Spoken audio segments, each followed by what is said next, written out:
Florida loves its manatees. Here in Crystal River, it's practically an obsession.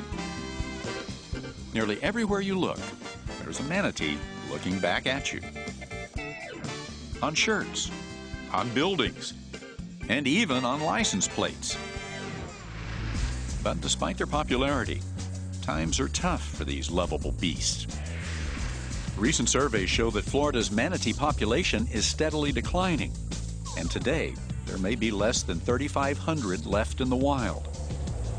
Of those that remain, 4 out of 5 bear the scars of encounters with boat propellers.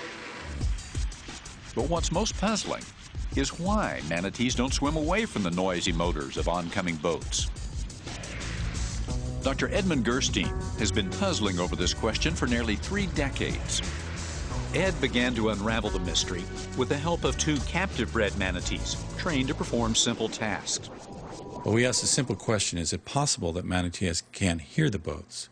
Or if they can hear them, they can't tell which direction they're coming from. So my wife and I actually set up a series of experiments to test the manatees' hearing to see exactly what they could hear. What the Gersteins discovered was astonishing. The manatees seemed confused by the low-frequency sounds made by motorboats. But when confronted with certain high-pitched sounds, they responded almost instantly. What we found was that manatees have very good hearing, but their hearing is at higher frequencies than what anyone expected. Actually, the animals hear fairly poorly at low frequencies, and unfortunately for them, slow-moving boats produce primarily very low frequencies. Now, after nearly 20 years of research, Ed and his wife Laura have an innovative idea.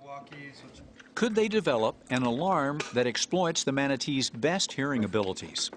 Flashcards are in. Now it's time to put it to the test. Buoy 1's all set to go for deployment. Ed and his team have secured special permits to conduct trials in the restricted waterways near NASA's Cape Canaveral. The team sets buoys in the water, equipped with underwater microphones and digital sound recorders.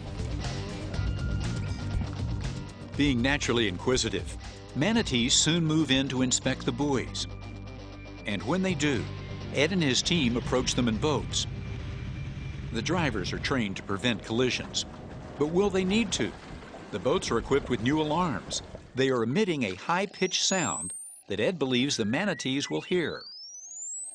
Now, as you can see, one camera is capturing the wide-angle view. The visuals. Back in the lab, Ed and his assistant Josiah review video of the experiments. Normally, manatees will not move to avoid a boat until the very last moment, which is often too late.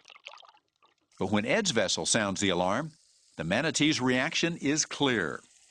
You can see the animal come into frame here. Yeah, look at that. And he starts to orient at about, what would you say that is? It's 75 feet, about 24 meters. It's great. And now he's taking off rather quickly. Yeah.